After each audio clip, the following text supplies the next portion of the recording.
Mi nombre es Diego Alejandro Mejía, soy profesor asociado de la Universidad de Shizuoka en la ciudad de Shizuoka, en Japón. El título de mi charla es Japón y los números reales.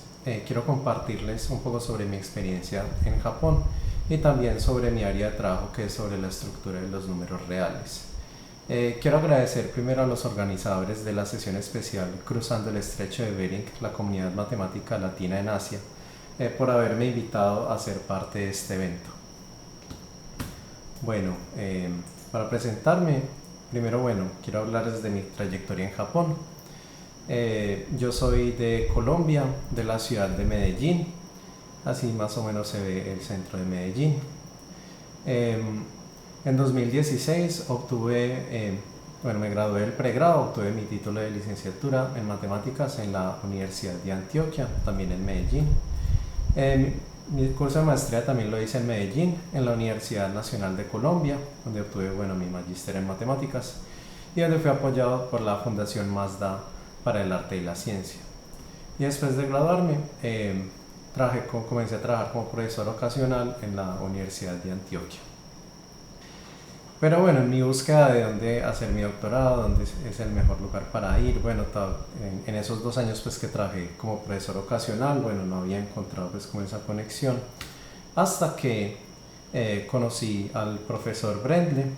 Él es profesor de la Universidad de Kobe en Japón.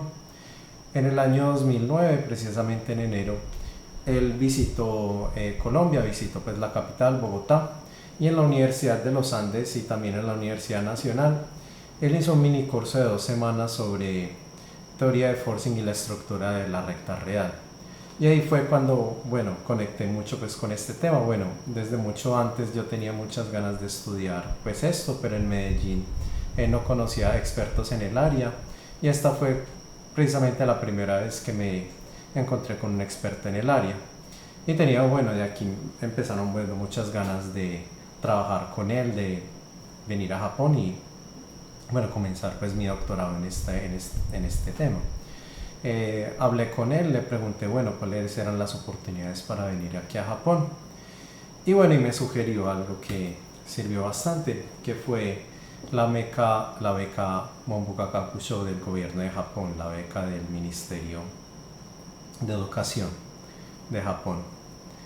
A esta beca se puede aplicar a través de la embajada. De hecho, no es solo accesible en Colombia, sino en todos los países. Estoy seguro que en México también lo es. Pueden aplicar personas para todos los niveles. Si uno quiere estudiar su licenciatura o su máster o su doctorado en Japón, o incluso solo tener una experiencia investigativa como estudiante investigador por 1 año.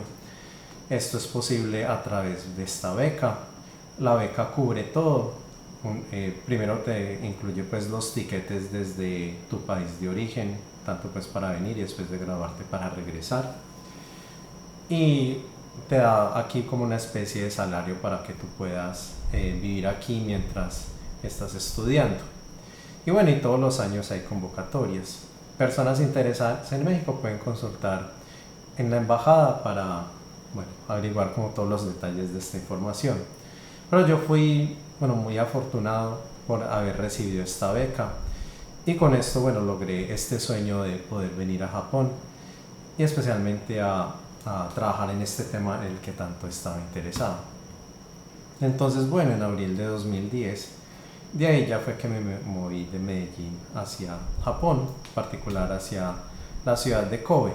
En el mapa de Japón Kobe está aquí al lado de Osaka. Seguro la referencia usual es Tokio, es un poco alejado de Tokio, es más como por la parte oeste de Japón. Y es un lugar bonito, tiene el mar, es de hecho una ciudad portuaria, tiene un puerto, pero también está al lado de las montañas, lo cual hace que tenga paisajes demasiado bonitos como este. Entonces la experiencia como estudiante de doctorado en la Universidad de Kobe fue grandiosa. No solo porque tuve porque mi asesor era un experto en el área y aprendí muchas cosas sobre esto, sino también por la gran interacción que hay. Este grupo de, lógica matemática en la Universidad de Kobe y en general en Japón hay unos grupos muy fuertes y que tienen mucha influencia sobre esta área. Tanto así que, bueno, normalmente todos los años se arman eventos aquí en esta área y hay visitantes, bueno, de todos los países, de muchos lugares. Este, por ejemplo, es de un evento que hubo a principios del 2012 con investigadores y profesores de la Universidad de Viena que atendieron, bueno, un evento que se organizó en la Universidad de Kobe. Entonces también gracias a esto fue que pude formar, bueno, como conocer pues muchos expertos en el área, no solo dentro de Japón, sino por fuera de Japón, y tener así muchas conexiones afuera para trabajar pues como con demasiada gente. Esto, digamos, nutrió mucho el networking, por llamarlo de alguna forma, con muchos investigadores en mi área. Y bueno, supongo que mucha gente se preguntará, bueno, la dificultad del idioma, porque bueno, se habla japonés y japonés, bueno, sobre todo para los latinos es un idioma bastante difícil. Y bueno, para mí también lo fue porque yo tuve que comenzar a estudiar el idioma desde cero. En el 2009, bueno, yo empecé a prepararme y a estudiar el idioma, pero ya al llegar a Japón, bueno, tuve que recibir cursos intensivos y bastante difíciles, pero bueno, que afortunadamente pues logré aprobar. Pero aún así, bueno, se necesitan muchos años para poder dominar el idioma, o digo alguien para mí, hay muchas más personas que seguro tienen más habilidades para los idiomas. Pero bueno, es un desafío. Para mis estudios no lo necesité tanto porque el programa de doctorado fue en inglés, pero bueno, ya para interactuar pues con la gente y para, bueno, tener una vida ordinaria, pues sí es importante tener el idioma, sobre todo porque no mucha gente en Japón habla inglés. Y bueno, entonces logré graduarme en 2014 y gracias como a todas estas conexiones que hice, sobre todo con el grupo de Viena, logré moverme 2 años para Viena para, bueno, trabajar en investigación en esta área, bueno, que tanto me gusta. Ya durante esta estancia de postdoc, un amigo en Japón me habló de una convocatoria para trabajar en Japón como profesor de universidad, y al aplicar, bueno, logré pasar y desde el 2016 soy profesor en la Universidad de Shizuoka, aquí donde estoy actualmente. En esta foto, bueno, esta es la mascota de la universidad, que es como el Monte Fuji, con un gorrito de graduado. Y esta es, bueno, una vista pues, que se tiene pues, desde la universidad. Bueno, geográficamente, ¿dónde está Shizuoka? Shizuoka, bueno, está acá con respecto a Kobe, mucho más cerca de Tokio, como se puede ver. Algo fascinante en Shizuoka es que es la prefectura del área donde está el Monte Fuji, bueno, que está por aquí exactamente. De hecho, desde la universidad se logra ver el Monte Fuji. Esta es una foto tomada desde la universidad. Y bueno, acá se ven algunas plantaciones de té verde, porque bueno, la ciudad de, bueno, la prefectura de Shizuoka es famosa por el té verde. Voy a hablarles un poco sobre mis actividades en Shizuoka. Yo soy profesor de la Facultad de Ciencias, no solo estoy a cargo de cursos de matemáticas, sino también de cursos especiales para estudiantes de ciencias en la licenciatura. Los cursos que dicto son enfocados en especial a estudiantes que están interesados en divulgar ciencias en inglés. Entonces nosotros, bueno, hacemos, digamos, cursos donde les enseñamos a hacer presentaciones en inglés, pósters en inglés y reportes investigativos en inglés. No solo es la parte del idioma, sino también como enseñar, digamos, esta parte de la investigación que usualmente no se enseña, sino que se aprende empíricamente. Pero en estos cursos, bueno, nosotros damos como todos estos fundamentos y pautas para divulgar la investigación. Y bueno, en la parte, bueno, de maestrías y doctorados, pues ahí sí estoy full, bueno, me hago cargo completamente pues, de la parte de matemáticas, trabajo con estudiantes. A mí me encanta mucho trabajar con estudiantes porque ellos se vuelven como colaboradores potenciales para el trabajo investigativo. Entonces, por lo general, pues, mis publicaciones son con estudiantes, precisamente por eso. Entonces, bueno, ya quiero entrar a hablar sobre mi área, sobre la estructura de los números reales, la combinatoria de los números reales. Cantor se preguntaba sobre el tamaño de los conjuntos, sobre los infinitos, y bueno, y llega a una noción que se llama la cardinalidad. Entonces, para un conjunto A, este denota, bueno, la cardinalidad de A, o el tamaño del número de elementos que tiene un conjunto. Entonces el teorema de Cantor nos dice que si comparamos el tamaño de los números naturales con el de los números reales, el de los números reales es más grande. A partir de este descubrimiento de Cantor nace la combinatoria infinita. Entonces decimos que un número cardinal es un número que mide pues el tamaño de un conjunto. Y bueno, obviamente pues los números naturales son cardinales porque ellos miden entonces el número de elementos de los conjuntos finitos. Pero ya al entrar al infinito, bueno, el infinito más pequeño es el de los números naturales. Su cardinal se denota por Aleph 0. Este es el menor cardinal infinito. Y aquí aparece una jerarquía. Entonces si estás en el cardinal Aleph alfa, puedes definir el cardinal Aleph alfa más 1, que es el cardinal que le sigue, lo cual significa que no hay cardinales entre ellos. Entonces, por ejemplo, acá después de Aleph 0, que es el menor infinito, sigue Aleph 1, entre ellos dos no hay otro infinito, luego Aleph 1 sigue Aleph 2, no hay otro cardinal entre ellos dos, y así uno se va yendo. Incluso pues se pueden tomar límites. O sea, al definir los Aleph n's tenemos el límite Aleph omega, y se puede definir el cardinal que le sigue, que se denota por Aleph omega más 1, y seguir, bueno, indefinidamente en esta cadena que continúa no solo tomando, digamos, los cardinales que siguen los sucesores, sino también tomando límites entre cardinales. Entonces se vuelve una jerarquía, bueno, inmensa de estos números infinitos. El teorema de Cantor dice que el tamaño de los reales es, bueno, más grande que el de los naturales. Este lo solemos denotar por C, por ser el tamaño del continuo. Pero uno se pregunta, bueno, ¿C dónde está en esta jerarquía? Solo sabemos que C es más grande que Aleph 0, pero ¿quién de estos es? ¿Será que es Aleph 1 o es Aleph 2? ¿Quién es C? Este es entonces el problema del continuo. Cantor se preguntaba si C es Aleph 1, si es el tamaño que le sigue a los números naturales. Y esa era su conjetura, la cual se llama la hipótesis del continuo, que dice que, bueno, él creía y quería demostrar que C igual a Aleph 1 es cierto. En los tiempos de Cantor este problema no se solucionó, pero adquirió mucha importancia. Cuando entramos al siglo XX, David Hilbert propone este problema del continuo como uno de los problemas del milenio, como uno de los problemas más importantes de la matemática del siglo XX. Como la matemática aparecían muchas paradojas, entonces como para resolver todos estos vacíos lógicos, se llegó a la axiomatización de las matemáticas, que precisamente termina siendo la teoría de conjuntos ZFC. Esta es la axiomatización estándar de las matemáticas y actualmente podemos decir que todos los matemáticos trabajamos aquí, dentro de ZFC. Entonces aquí se formaliza y todos los teoremas se deducen mediante razonamientos lógicos a partir de los axiomas de ZFC. Estos axiomas son fáciles de aceptar porque son muy naturales, ¿sí? Dan como un comportamiento muy estándar de lo que creemos que son los conjuntos, y de ahí se puede construir toda la matemática.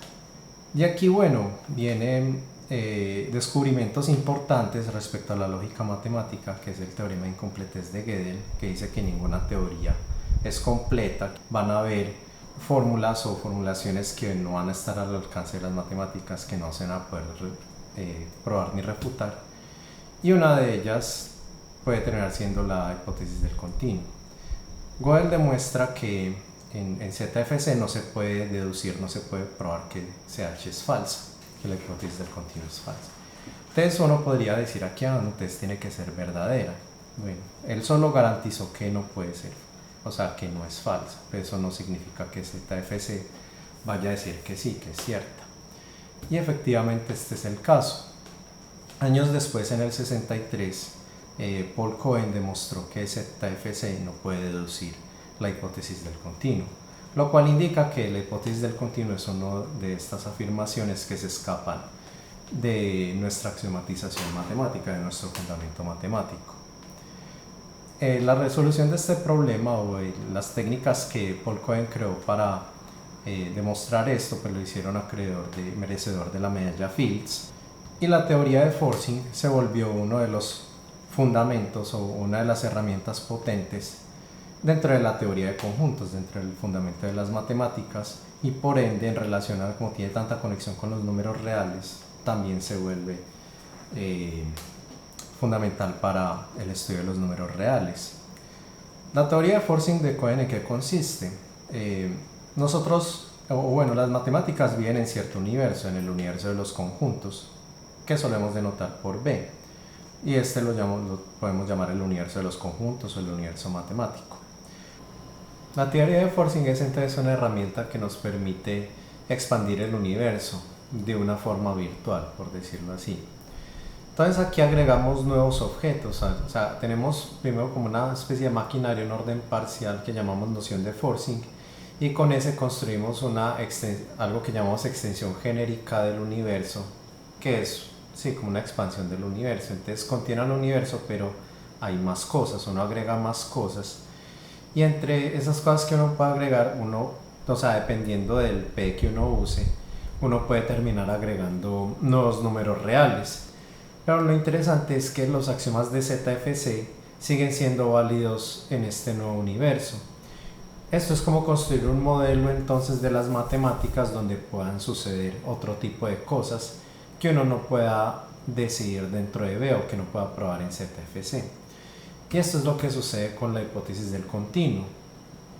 Dado un alfa, podemos encontrar una extensión genérica donde la cantidad de números reales es mayor que este alfa. Esto fue lo que probó entonces Cohen con su teoría de forcing. Entonces esto es interesante porque significa que entonces las extensiones genéricas hacen como una especie de deformación o le da una nueva forma a la estructura de los números reales. Sí, entonces esto hace que la estructura de los números reales sea muy enigmática también, porque significa que ZFC o nuestra matemática moderna no puede decir todo sobre los números reales, sino que en realidad uno puede darle como distintos sabores, o sea, según la extensión genérica que uno pueda construir puede tener un distinto sabor de lo que es la estructura real. Voy a dar un ejemplo, digamos, sobre propiedades de los reales que se conectan a este respecto. Entonces consideremos el siguiente problema. Digamos que tenemos una colección C de conjuntos de medida 0 y supongamos que esta colección tiene tamaño LEF1. Entonces ahora podemos concluir que al tomar la unión de estos conjuntos de medida 0, esto tendrá medida 0 también. Sabemos que si C es contable, esto es cierto, que la unión contable de conjuntos de medida de Lebesgue 0, de los reales, tiene otra vez medida de Lebesgue 0. Pero ¿qué pasa si uno toma el siguiente infinito? Si tomamos a Lef1 conjuntos, ¿qué pasa al tomar esa unión? Esto se suele clasificar por un número que llamamos la aditividad de medida 0, que este es el menor tamaño de una colección de conjuntos de medida 0 cuya unión no tiene medida 0. Si tenemos un cardinal y decimos que tenemos que este kappa es más pequeño que la aditividad del nulo, esto significa que cualquier colección de conjuntos de medida 0 que tengan tamaño por debajo de kappa, su unión tiene que tener medida 0, porque está más debajo que el menor tamaño donde uno puede tener que una unión no tiene medida 0. Al pensar en esto, como consecuencia de las propiedades de medida 0, la aditividad de n es no contable o es mayor que a Lef0. Esto es por esta propiedad que mencioné al principio, la unión contable de conjuntos de medida 0 tiene medida 0, ¿sí? Por lo cual entonces este cardinal tiene que ser no contable. Entonces el problema inicial sobre si tomamos a Lef1 conjuntos de medida 0 y si su unión tiene medida 0, esa pregunta equivale a preguntarse esto, si la aditividad de medida 0 es mayor que a Lef1. Y esto, bueno, toca la estructura pues de la recta real con respecto, bueno, a la combinatoria de los conjuntos de medida 0. Y aparecen este tipo de preguntas combinatorias. Hay también más tipos de estos cardinales. Este tipo de cardinales los solemos llamar cardinales característicos del continuo o también invariantes cardinales. Para dar otros ejemplos, podemos pensar en el cubrimiento de medida 0, que es el menor tamaño de una colección de puntos de medida 0 que se necesitan para cubrir toda la recta real. O también el número de uniformidad de medida 0, denotado en n, que es el menor tamaño de un subconjunto de reales que no tiene medida 0. Por ejemplo, sabemos que todos los subconjuntos contables de reales tienen medida 0, pero entonces ya uno se pregunta, bueno, ¿dónde es el menor tamaño donde esto falla? Y hay otros números como la cofinalidad y hay muchas cosas más. Entonces todos estos números se condensan en el siguiente diagrama, que se llama el diagrama de Chijón, que aparece en los 80s. Aquí este diagrama, bueno, cada línea de este diagrama indica que ZFC demuestra que el cardinal está por debajo del otro, en particular aquí que el aditivo de n está por debajo del covering de n. Y esto da un mapa sobre, bueno, dónde se ubican estos cardinales, que estos son, bueno, ejemplos de muchos más cardinales característicos del continuo que existen. Y ellos están entre el F1 y el continuo. Entonces, ¿qué pasan entre ellos? Si suponemos que la hipótesis del continuo es cierta, vamos a tener que como el continuo es al F1, entonces todo esto va a ser al F1. Entonces, bueno, esto no va a ser muy interesante bajo la hipótesis del continuo. Pero ya si el continuo es al F2 o si el continuo es al F3 o mucho más grande, entonces ¿qué pasa con estos números del medio? ¿Será que estos números del medio que miden propiedades combinatorias de los reales tienen que ser el uno o el otro? Entonces son preguntas, bueno, que se plantearon en los 80 respecto a la combinatoria de los reales. Y en particular para este diagrama se resolvió. Prácticamente se probó que no se puede agregar otra línea a este diagrama, lo cual significa que cualquier, digamos, configuración de este diagrama que no contradiga este diagrama que está aquí dibujado es consistente. Por ejemplo, uno siempre puede tener un modelo donde B está por debajo de un M o cosas así, donde cosas sean diferentes. Pero aquí viene el problema cuando uno trata de mirar todo al mismo tiempo. ¿Será que es posible que todos estos cardinales sean diferentes 2 a 2? Por ejemplo, es una pregunta interesante, que ha sido muy interesante en esta área pues, de combinatoria de los reales. Entonces hay muchos ejemplos. Uno de los ejemplos iniciales viene de los 90, donde se construyó un modelo donde se da esta separación del diagrama.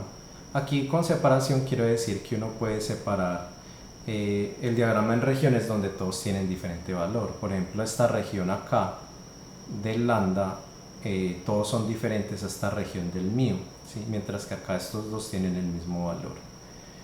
Entonces se pueden separar estas propiedades combinatorias o se puede probar que ciertas propiedades combinatorias son independientes cuando uno puede construir una extensión genérica o un modelo donde, digamos, sí, se pueden separar estas cardinales característicos.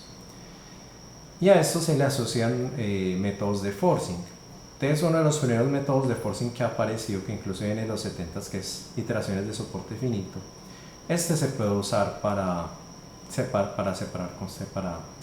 valores del diagrama de Chijón. Un problema aquí es que se puede separar mucho en el lado izquierdo, pero en el lado derecho no era posible separar muchas cosas. En mi tesis doctoral yo logré construir un modelo donde sí se podían separar un poco más, al menos 3 valores en el lado izquierdo. Y esto es usando un método de iteración de 2 dimensiones que viene de los 80s de Blas y Shelah y de Brendle y Fisher, bueno, más actualmente. Que es, bueno, construir, digamos, un arreglo de 2 dimensiones con extensiones genéricas, que se ve más o menos así. Nosotros logramos, cuando yo estaba en Viena, bueno, con Gosser y con Shelah, pues de Israel, logramos construir una extensión genérica donde todo el lado izquierdo se puede separar de esta forma. Y esto también se hace con soporte finito, pero con algo técnico llamado los límites con ultrafiltros, que esto, bueno, tiene mucha conexión con topología.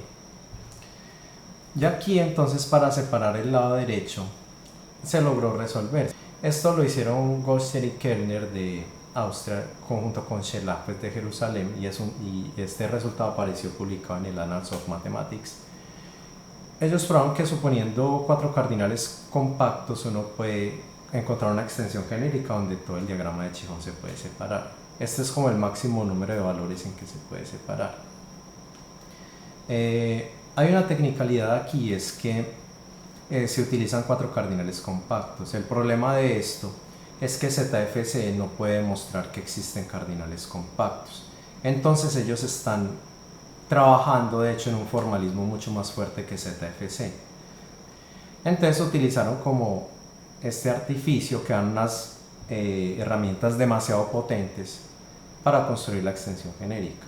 Y esta herramienta es lo que ya se llama ultrapotencias booleanas, que viene pues de utilizar estos cardinales compactos. Pero finalmente, pues yo que estoy muy interesado en estas cosas, yo me uní al trabajo de ellos y logramos entonces construir una extensión genérica sin utilizar estos grandes cardinales. Y esto es utilizando forcing restringido pues a modelos. Acá bueno, el mensaje es que estos problemas de combinatoria de las reales están muy ligados con estas técnicas de forcing. Cada vez que se intenta resolver un problema de este tipo sobre la combinatoria de los reales o construir una extensión genérica, hay siempre que avanzar en el contenido sobre esta teoría de forcing, encontrar métodos mucho más potentes. Y estos métodos potentes de teoría de forcing no solo se limitan a estudiar los reales, sino que en realidad se pueden aplicar en muchos campos. Pueden entrar para solucionar problemas en topología o bueno, para medir los alcances de las matemáticas en topología, en análisis, en álgebra, o sea, en cualquier área, ¿sí? Pero tienen una relación muy estrecha con los reales porque los dos como que evolucionan al mismo tiempo, uno contando con el otro. Y luego por la parte del forcing se puede aplicar en otras áreas. Ya para finalizar, quiero comentar algo sobre los problemas centrales, bueno, en teoría de conjuntos y en esta área. Bueno, algo que yo llamo el sueño del conjuntista, mucha gente puede no estar de acuerdo con esto, es que el conjuntista quiere encontrar un sistema axiomático apropiado que pueda responder gran parte de los problemas que no pueden responderse con ZFC, en particular sobre la estructura de los reales, ¿sí? Eso no lo tenemos ni siquiera con la hipótesis del continuo.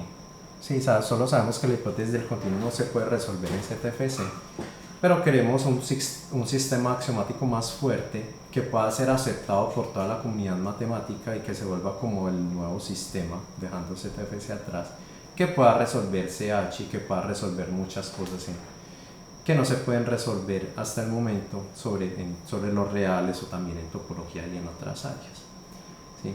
Pero esto es difícil porque hasta el momento, bueno, hay un trabajo muy fuerte sobre esto, considerando por ejemplo grandes cardinales o axiomas de forcing, pero hasta el momento es difícil, bueno, que matemáticos de otras áreas o que toda la comunidad matemática en general pueda aceptar axiomas de forcing o axiomas de existencia de grandes cardinales como axiomas, bueno, de las matemáticas. Sí, todavía parece ser un poco temprano para eso, entonces como que quizás se necesite mucho más tiempo para realizar este sueño conjuntista. Ya dentro de mi área hay problemas famosos interesantes que han resistido pues el tiempo. Por ejemplo, está el problema de Reutemann que viene de los 70s, que es sobre cardinales invariantes. Si D igual al F1 implica A igual al F1. Aquí D denota algo que llamamos el número dominante y A habla como de familias casi disjuntas de números naturales. Este es un problema pues muy importante y creo que quien lo logre solucionar, bueno, se podría considerar una persona pues fuerte e importante dentro de la teoría de conjuntos y en particular sobre esta área de investigación sobre la estructura de los números reales.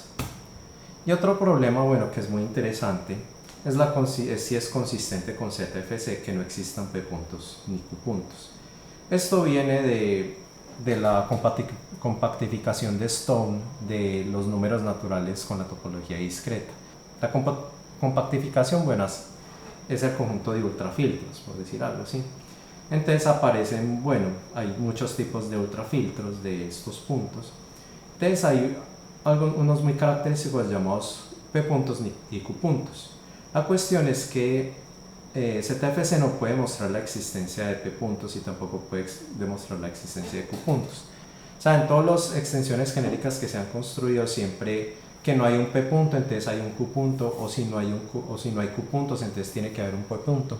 Pero nunca se ha construido un modelo donde no exista ninguno de los dos.